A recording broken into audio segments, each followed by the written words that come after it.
नमस्कार विद्यार्थी मित्रांनो, मी वृषाली होनराव तुम्हा सर्वांचं या ऑनलाईन प्लॅटफॉर्मवरती खूप खूप स्वागत करते.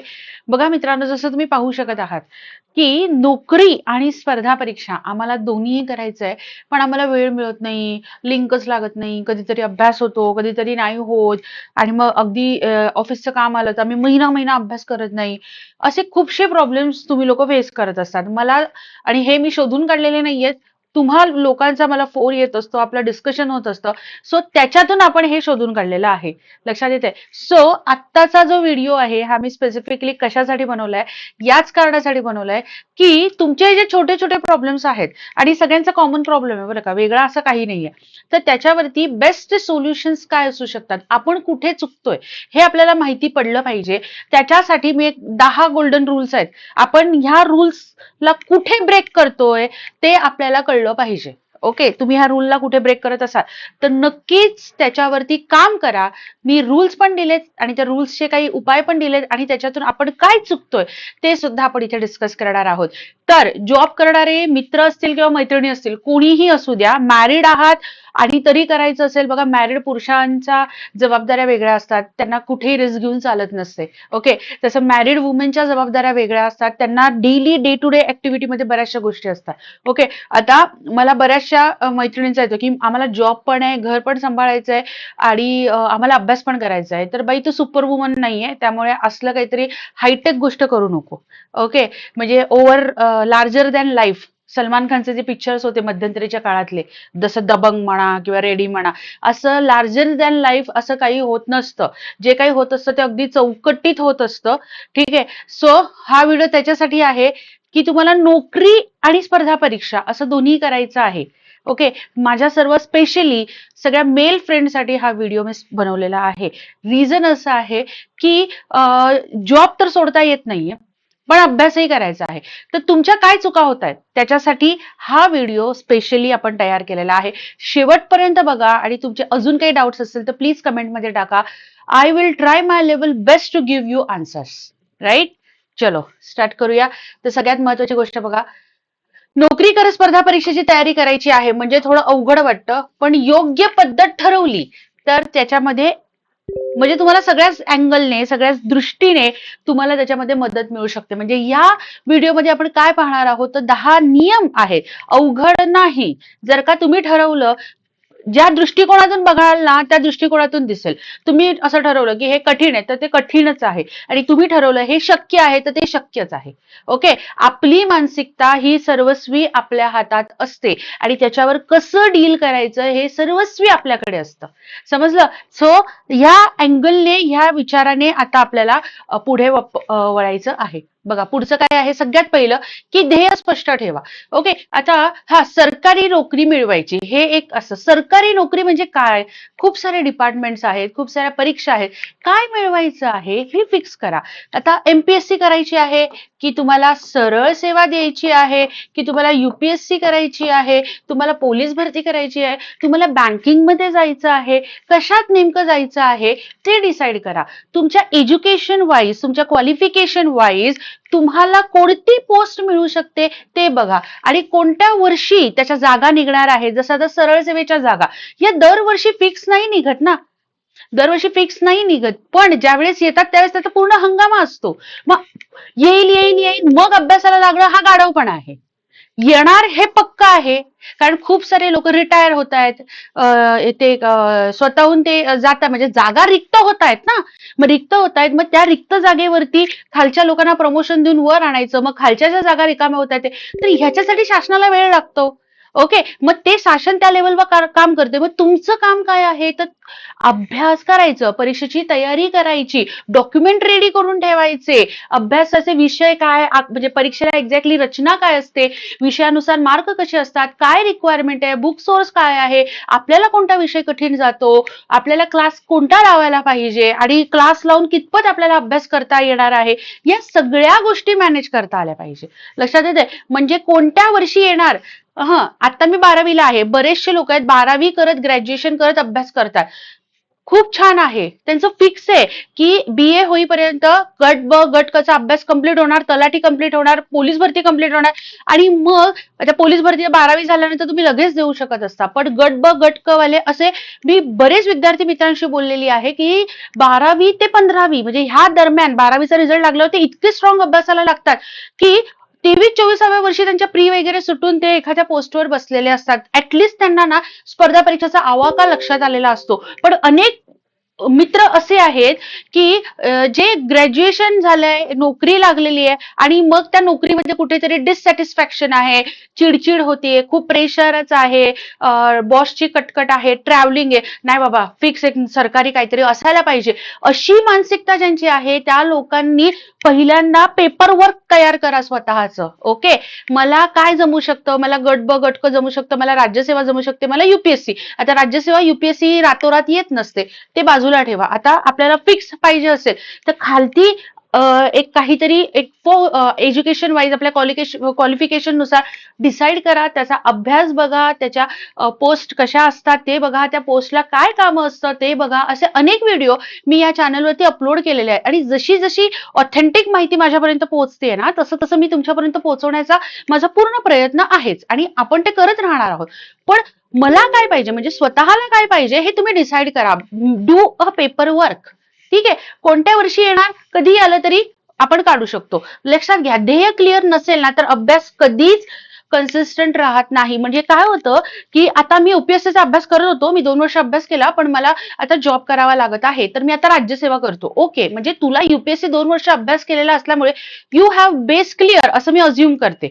ओके, मग अभ्यासाचा बेस क्लिअर आहे, मग हे करायचंय, मग म्हणजे काय मला इथं राज्यसेवा करायची, मग नंतर मध्येच काय होतं नाही एक गट ब गट कशा चांगल्या जागा आल्यात, मग मी ते करतो. अरे मी इंजिनियर आहे, अभियांत्रिकीच्या चांगल्या जागा आलाय, मी ते करतो. म्हणजे आपला जो प्रॉब्लेम असतो ना मित्रांनो, आपण कन्सिस्टंट नसतो एकाच ठिकाणी. त्यापेक्षा सगळ्या अनालिसिस प्रॉपर करा आणि मग ध्येय क्लिअर नसेल ना तर तुम्हाला कुठचीच कन्सिस्टंटी राहणार नाहीये. आणि ती राहण्यासाठी तुम्ही तुमच्याकडे नॉलेज कम्प्लीट पाहिजे, तुमच्याकडे तुमचं स्वतःचं एक पेपर वर्क पाहिजे. Is that clear? Okay, second step बघा काय आहे. वास्तववादी टाइम टेबल बनवा.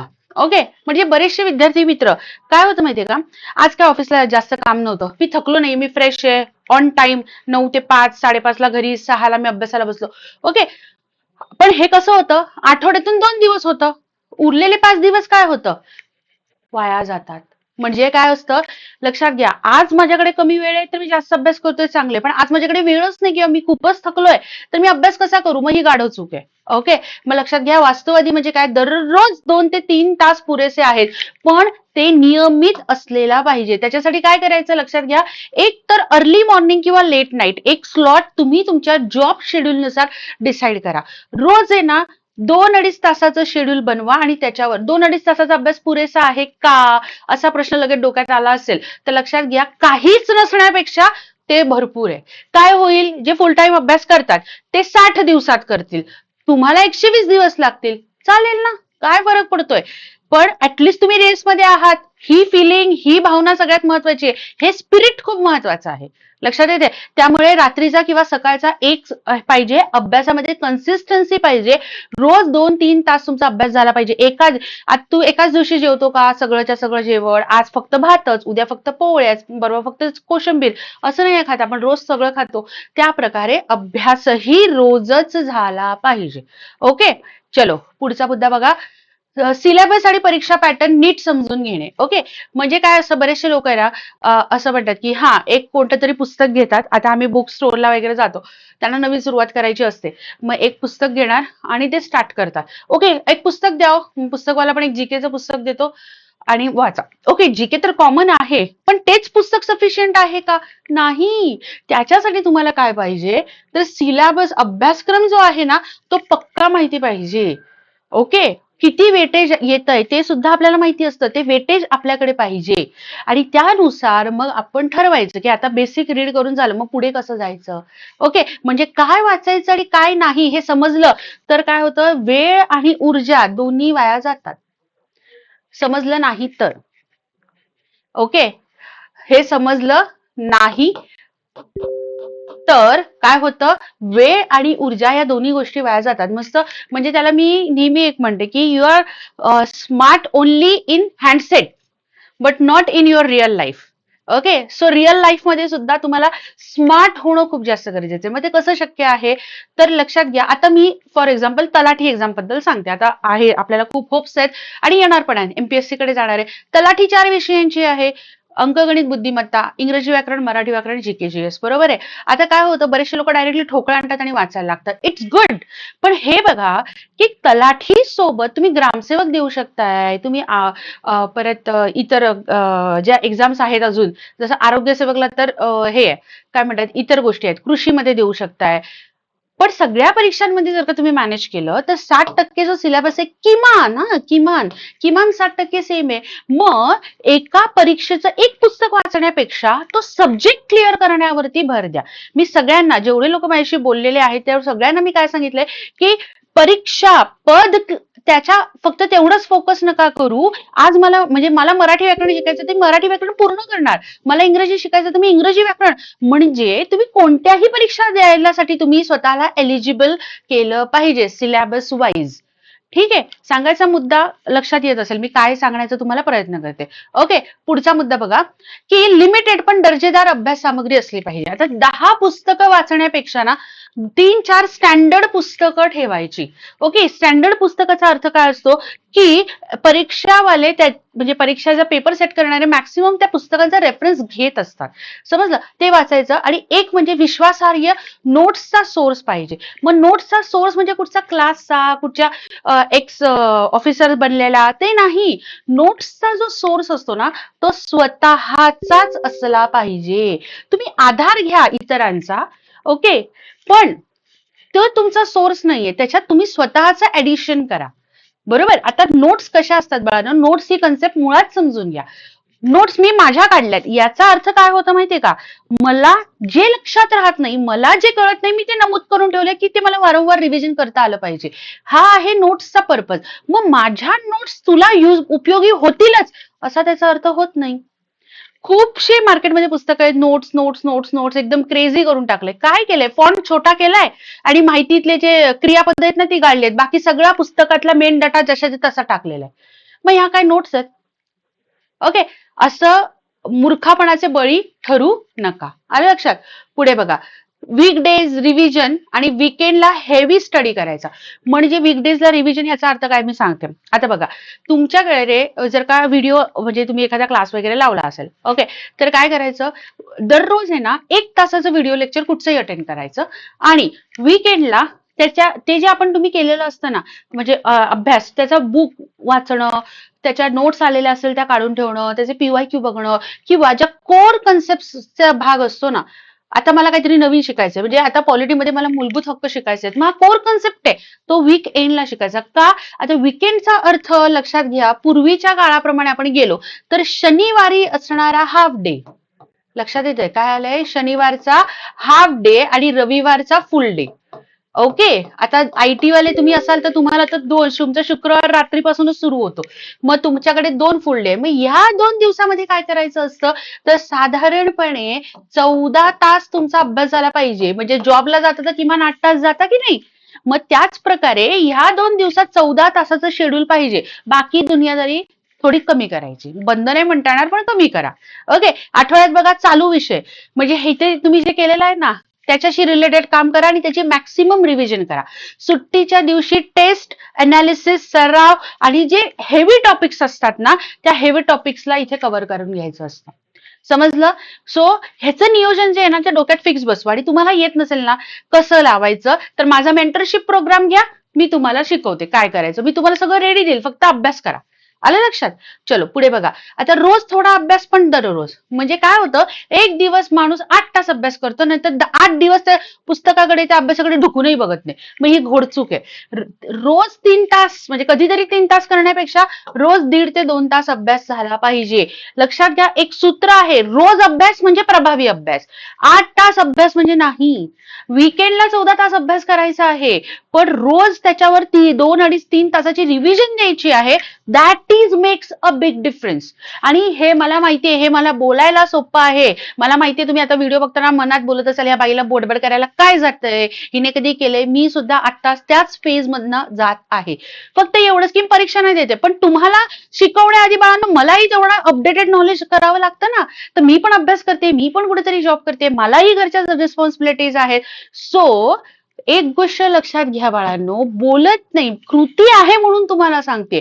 आणि काय व्हायचं, मी सुद्धा ह्याच मानसिकतेत होते, अरे यार होत नाही यार, जाऊ दे एखाद दिवशी सुट्टी घेऊन सगळं काम करून टाकूया. सुट्टी घेऊन काम करूया याचा अर्थ काय असतो, सुट्टी घेऊन कधीच काम होत नाही. त्यापेक्षा रोज थोडं थोडं थोडं थोडं थोडं काम केलं तर त्याच्यामध्ये भर पडणार आहे. लक्षात ठेवा, थेंबे थेंबे तळे साचे. एकाच दिवशी बादली नेऊन चालणार नाही. ओके, चलो, रोज अभ्यास म्हणजे जास्त प्रभावी अभ्यास. पुढे बघा, मोबाईल आणि सोशल मीडियाचा कंट्रोल पाहिजे. अनावश्यक स्क्रोलिंग तुम्हाला टाळायची आहे. आपल्याला सवय असेल, एकदा इंस्टाग्राम, जरा 10 मिनिटं रिलॅक्स, मग आपण असं असं बघत जातो, राईट. आपण स्क्रोल करत जातो आणि बघतो, अरे हा मी 15 मिनिटाचा ब्रेक घेतो. हा 15 मिनिटाचा ब्रेक कधी 1.5 तासात कन्वर्ट होत नाही हे आपल्यालाच कळत नाही.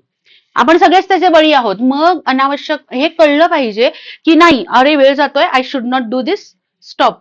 ओके, त्यामुळे अभ्यासासाठीचा युट्यूब आणि टेलिग्रामचा वापर तुम्हाला करायचा आहे, बाकी ऍज सच काही नॉट नेसेसरी. ओके, आता मी एक युट्यूबला व्हिडिओ बघितला होता, हायेस्ट काहीतरी त्याला व्ह्यूज की रँकिंग असं काहीतरी गेले होते. मला एका माझ्या बहिणीने पाठवला होता, बघ म्हणे असं असतं. तर मी बघितलं, त्याने काही नाही केलंय, ही जस्ट सॅट डाऊन आणि त्याने ना फक्त ते काउंटिंग केलंय, 1 2 3 4 असं फक्त काउंटिंग केलंय. अरे, आणि त्याला व्ह्यूज गेले. मला हे म्हणजे असं बघणारे पण मूर्ख लोक या जगात आहेत का? आहेत. आपण त्याच्यात नाही आहोत, ह्याचं समाधान माना. लक्षात आलं? पुढे बघा, स्वतःच्या नोकरीला दोष देऊ नका. क्या करूं, मैं जॉब पे जाता हूँ, मैं जॉब पे जाती हूँ ना, मेरे को टाइम ही नहीं मिलता है. अरे टाइम मिलता किसी को नहीं है, वो निकालना पड़ता है. समजलं? म्हणजे तुमच्याकडे प्रॉपर काय पाहिजे, स्केड्यूल पाहिजे. ओके, स्केड्यूल खूप महत्वाचं आहे. आता ऑफिसमध्ये ऐन टायमाला काही काम आलं तर आपण त्याला टाळू नाही शकत, पण आपलं आहे तेच काम प्रॉम्प्ट केलं तर तुम्हाला त्रास होणार नाही. म्हणजे वेळ नाही, ही काय आहे सर्वात मोठी चूक आहे, असं बोलूच नका. वेळ काढावा लागणार आहे. ठीक आहे, नोकरी हे तुमचं साधन आहे, तुमचा अडथळा नाही. काय असतं, असे पण मी काही विद्यार्थी मित्र बघितले ना, जोश मध्ये येऊन आहे ना 2-3 महिन्याचा जॉब सोडून दिला. ओके, आणि काय झालं, आधी कमवल्याची जी सेव्हिंग होती ना, त्याच्यात 3 महिने छान गेले. सेव्हिंगचे नंबर जसे खाली येत गेले तसं तसं टेन्शन यायला लागलं. ना धड अभ्यास ना धड नोकरी. असं करू नका, हे सगळेच जण फेस करतो. आपलं सेव्हिंग अकाउंट हल्लं ना, आपल्या अकाउंट मधले पैसे कमी व्हायला लागले की आपल्या सगळ्यांनाच टेन्शन येत राहतं. बरोबर आहे? एक आपल्या फिक्स अमाऊंट आहे ना, आपल्या मनाचं एक समाधान, आपल्या जगण्याचा एक आधार, तो हल्ला की मग प्रॉब्लेम होतो. मग नोकरी अडथळा आहे का? नाही. अडथळा आपली मानसिकता आहे, हे लक्षात घ्या. ओके, सो त्याच्यावर आपल्याला काम करायचं आहे. त्याच्यासाठी नोकरीला दोष द्यायचा नाही. नोकरी करत करत आपण आपलं ध्येय कसं गाठवू शकू असं बघायचं. आता एक मुलगा आहे, तो लवकरच लिस्टमध्ये झळकेल, मला त्याच्यावर पूर्ण विश्वास आहे. तो कुठची ना कुठची तर पोस्ट काढणार आहे. त्याचा जो जॉब आहे ना बाळांनो, तो 10 तासाचा आहे. त्याला ट्रॅव्हलिंगला 1-1 तास लागतो, म्हणजे 12 तास त्याचे गेले. झोपायला त्याला तो 6-7 तास झोपतो वगैरे. पण एवढं करून आहे ना, तो आपल्या मेंटरशिपचा मुलगा आहे, तो ना माझ्याकडनं सांगतो, मॅडम मला ना 2च तास अभ्यासाचं शेड्यूल द्या. आणि तो काहीही झालं ना बाळांनो, संतोष नाव आहे त्याचं, येईलच आपल्या चॅनलवर कधीतरी पुढे मागे येईलच तो पोरगा. ओके, तर डेली डेली तो पोरगा 2 तास अभ्यास करतो, डेली. पीजी मध्ये राहतो. ओके, आणि म्हणजे पीजी मध्ये बॉईज बॉईज सगळे एकत्र राहतात. आणि ज्याला त्याला कळलं ना की आज रूम वरती काही पार्टी आहे किंवा काही सेलिब्रेशन आहे, काही असेल, तर तो काय करतो माहितीये का, तो त्यांना करू देतो. कारण आता ऑब्व्हियसली रूम मधले 4 लोक करतात, मग तो हा लागला मोठा आला मोठा, मग ते बोलणं टोमणे and all. तो पोरगा काय करत असेल माहितीये तुम्हाला, तो बागेमध्ये लाईटीत बसून अभ्यास करतो. असं कधीतरी होतं, पण तो करतो. म्हणजे मला त्याचे एफर्ट्स एवढे आवडतात ना, एवढं डेडिकेशन आहे त्या पोराकडे, एक नंबर. एक नंबर म्हणजे ना, परिस्थितीची जाणीव असणं हा जो प्रकरण काय आहे ना, ते हे आहे. ओके, आणि अगदी म्हणजे बागेत बसून डिस्कशन करणारे पण लोक आहेत. लाईट फक्त पाहिजे, मॅडम मी कुठे पण अभ्यास करतो, हा ऍटिट्यूड मॅटर करतो. लक्षात आलंय बाळांनो? पुढे बघा, दर आठवड्याला सेल्फ अनालिसिस करा. म्हणजे काय, या आठवड्यामध्ये मी काय शिकलो, मी काय करू शकत होतो. मग त्याच्यासाठी काय करायचं, आज नेमका रविवार आहे, तुम्ही बघत असाल माझा व्हिडिओ वगैरे. आज काय करायचं, नेक्स्ट आठवड्याभराचा प्लॅन करा. ओके, आठवड्याभरात एवढं मला सिलेबस कम्प्लीट करायचंय. तुम्ही जेवढं डिसाईड केलंय असं होईल कदाचित 25, 30, 40% कम्प्लीट होईल. ओके, म्हणजे मग उरलेले 60% का कम्प्लीट झालं नाही, काय चुका झाल्या. ओके, अरे यार इकडे ना ह्याच्यामध्ये माझा जास्त वेळ गेला, I should cut this. Next time तुम्ही आपोआप अवॉइड करायला लागा. तुम्ही हळूहळू हळू स्वतःमध्ये सुधारणा करा. पण एवढा हळू नका करू की पार परीक्षा होऊन जाईल आणि पुढच्या भरतीची वाट बघावी लागेल, एवढं वाट नाही करायची.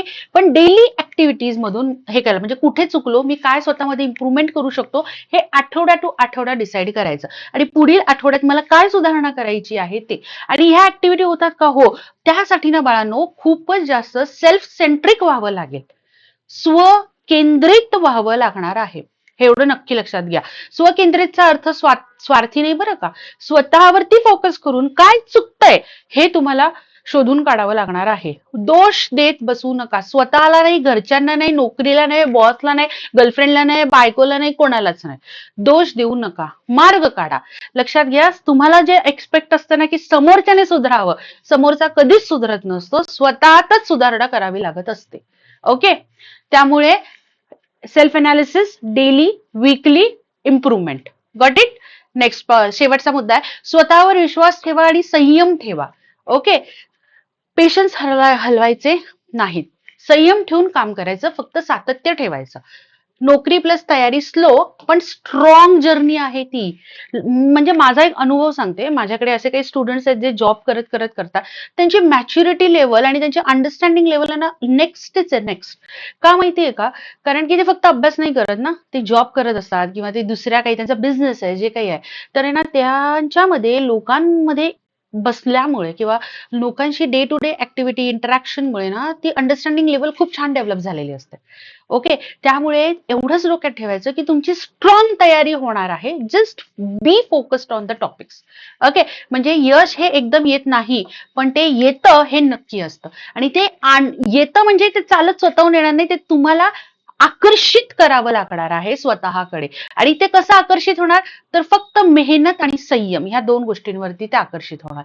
माझ्या शब्दांवरती विश्वास ठेवा. तुम्हाला एकही, काहींच्या मते मी खूप लहान असेल तर एक लहान बहीण सांगते म्हणून समजा, काहींच्या मध्ये मी मोठी असेल ते ताई सांगते म्हणून सांगा. काही विद्यार्थी मित्र मला अगदी माऊली म्हणजे आईच्या स्वरूपात पण बघतात की नाही, कारण मी खूप रागवते ज्यावेळेस कोण चुकीचं हे करते, बोलतं त्यावेळेस मी त्यांना खूप रागवते फोनवर, बिचारे ऐकून घेतात.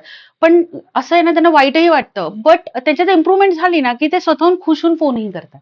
ओके, सो एक गोष्ट लक्षात घ्या, हे जे सगळं पोटतिडकीने तुम्हाला सांगणं आहे ना, ते तुम्ही ना असं ते डबक्यात साचून राहू नये एवढी माझी इच्छा आहे. डबक्यात नाही साचून राहिलं ना की माणसाची खूप प्रगती होते. काहीही करा रे, कुठच्याही फील्डमध्ये करा, पण लक्षात घ्या, मी काय करतोय ना ह्याच्यापेक्षा मी रोज स्वतःला किती इम्प्रूव्ह करतोय ना, इकडे फोकस ठेवा. यश अपयश हे सगळं काळावर आणि परमेश्वरावर सोडून द्या. आलंय लक्षात. सो बघा, आता जे कोणी स्पर्धा परीक्षेचा अभ्यास करणारे मित्रमैत्रिणी बघत आहात, ओके, तर तुमच्यासाठी म्हणजे सगळ्यात महत्वाचं मराठी व्याकरणाची बॅच आहे, फक्त 599 मध्ये. ती जॉईन करून ठेवा. आणि दुसरी महत्वाची गोष्ट ती म्हणजे GK GS मूलाधार बॅच आहे. म्हणजे आपलं स्टेट बोर्डाचं अगदी बेसिक पासून ऍडव्हान्स पर्यंत प्रत्येक विषय, प्रत्येक इयत्ता, प्रत्येक धडा एवढं स्वतंत्र व्हिडिओ आपण त्याच्यात तयार करून ऍड करतोय. त्यामुळे ही बॅच जॉईन करा. अनलिमिटेड व्ह्यूज आहेत, वर्षभर तुम्ही पाहू शकत आहात. ठीक आहे, लवकरच भेटूया पुन्हा अशा एखाद्या व्हिडिओमध्ये. तुमच्या काही अडचणी असेल तर कमेंट सेक्शन मध्ये टाका, आपण नक्कीच बोलूया. ठीक आहे, सो आता मी थांबते. जय हिंद.